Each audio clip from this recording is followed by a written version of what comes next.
The most dangerous habits are not the ones you chose. The ones you chose you can examine.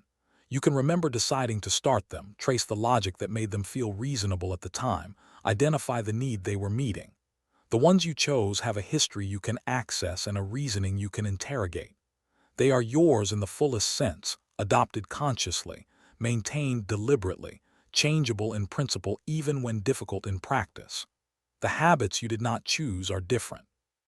They arrived before you had the vocabulary to name them, before you had the perspective to evaluate them, before you understood that the way things were done in the environment you grew up inside was not the only way things could be done, that it was one way, one set of assumptions and behaviors and responses to the world that had been handed to you not through instruction but through immersion, through watching, through absorbing, daily and without awareness, the patterns of the people around you until those patterns became your patterns, until they felt not like choices but like facts. These are the habits that shape futures silently, not dramatically, not obviously, not in ways that announce themselves as problems to be solved, just quietly, persistently, in the architecture of a life built on assumptions inherited rather than examined. Josh had never examined his. Not because he lacked the intelligence or the self-awareness, because it had never occurred to him that there was anything to examine. Stay with us, because today we are telling the story of a man who discovered, later than he would have chosen, that the ceiling he kept hitting was not built by the world around him. It was inherited from the world he grew up in. And what he did when he finally understood that inherited ceilings can be dismantled. And if stories like this one matter to you, subscribe, because somebody out there needs to hear exactly this today. Josh was 33 years old and had grown up in a household where money was discussed in one way and one way only. Not discussed exactly, acknowledged. In the particular, compressed, slightly anxious way of people for whom money was always present as a concern and never present as a possibility. His parents were hardworking people, genuinely, visibly hardworking in ways that Josh had respected his entire life. His father had held the same job for 22 years. His mother had managed the household budget with a precision that bordered on artistry given how little there was to work with. They had provided. They had been responsible. They had done, by every meaningful measure, exactly what they were supposed to do. And in doing it they had transmitted, without intending to, a set of beliefs about money and possibility and what people like them could expect from the world that Josh had absorbed so completely he could no longer distinguish them from his own thinking. Money was scarce. This was not a conscious belief. It was a felt truth, as present and unquestioned as the fact of gravity. Money was something you protected, not something you grew. Risk was something to be avoided, because the margin for error was too thin for experimentation. Ambition beyond a certain level was not something people in his world talked about, not because it was explicitly discouraged, but because it existed outside the frame of reference entirely. The way a color you have never seen does not occur to you as missing. Josh had carried these beliefs into his adult life with the same unconscious thoroughness with which they had been installed. He worked hard. His parents' work ethic had transferred completely. He was reliable, capable, well regarded by the people he worked with and for. But his relationship with his own potential operated within a set of limits he had never identified as limits because they had always simply felt like reality. He saved cautiously and spent cautiously and made career decisions based on security rather than opportunity in ways that felt like wisdom rather than fear, because wisdom and fear had arrived wearing the same face for as long as he could remember. He was not failing. He was not struggling in any visible sense. He was capped, contained within a ceiling so thoroughly internalized that he had stopped being able to see it as a ceiling at all. It was simply the height of the room.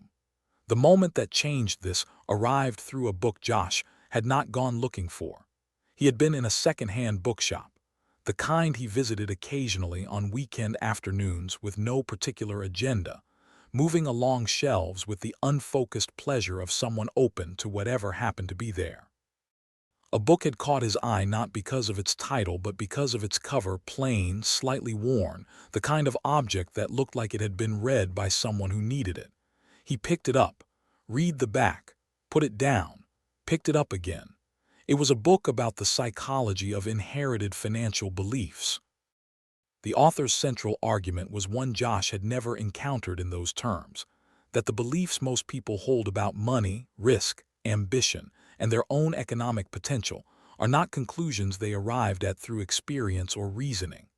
They are programs installed in childhood through observation and environment, running silently in the background of every financial decision, every career choice, every assessment of what is possible and what is not.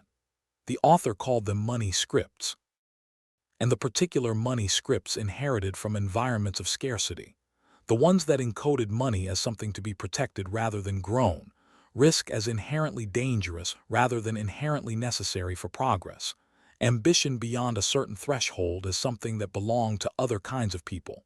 These scripts, the author argued, did not stop running simply because the environment that had produced them no longer applied. They continued running, shaping decisions, constructing ceilings, operating with complete efficiency in a context they were never designed for. Josh stood in the aisle of that bookshop and felt the particular disorientation of someone reading a description of themselves from the outside for the first time. He bought the book. He read it in 2 sittings. And then he did something that was harder than the reading. He sat with a notebook and traced the beliefs he held about money and possibility and his own, sealing back to their origins.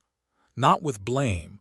The book had been clear on this point, and Josh felt it instinctively. His parents had given him what they had. The scripts they transmitted were the scripts they themselves had inherited, passed down through generations with the same unconscious thoroughness, each generation equipping the next with the best tools available to them at the time. But the tools that had been necessary for survival in one environment were not necessarily the tools required for progress in another. And Josh, at 33, was operating in an environment that was genuinely different from the one that had produced his ceiling, one in which the scarcity that had made caution essential was not his actual reality, even if it remained his felt reality. The ceiling was inherited. It was not inevitable. The changes Josh made in the months that followed were not dramatic gestures. He did not quit his job or make reckless financial decisions or abandon the caution that had genuine value in the appropriate measure. He did something more foundational. He began to examine each significant decision through a new question. Is this choice coming from an honest assessment of my actual situation, or is it coming from a script written for a situation I am no longer in? The question surfaced things he had not seen before.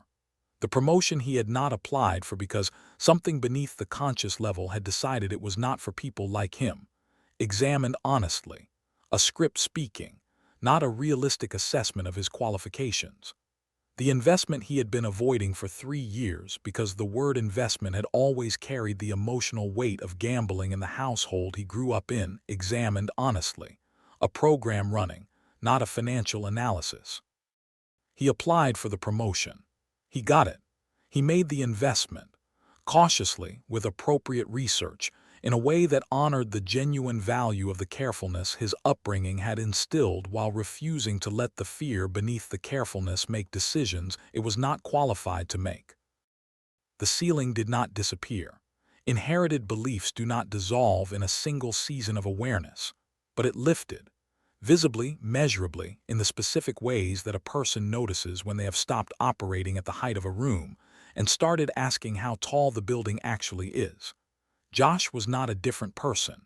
He was the same person, finally looking at the walls that had been built around him before he was old enough to know walls were being built.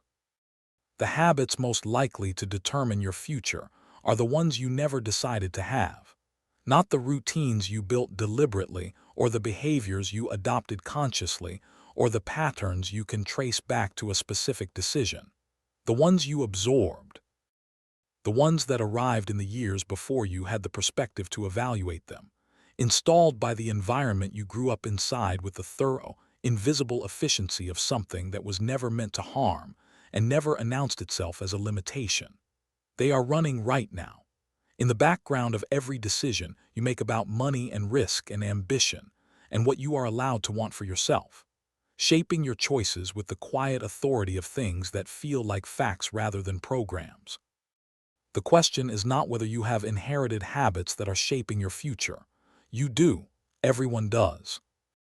The question is whether you are willing to look at them honestly enough to see which ones are still serving you and which ones are building a ceiling in a room you were never meant to stay in. Josh did not choose his ceiling, but the day he saw it clearly was the day he started choosing something different. Look at the walls around you. Ask who built them, and then ask whether they still need to be there.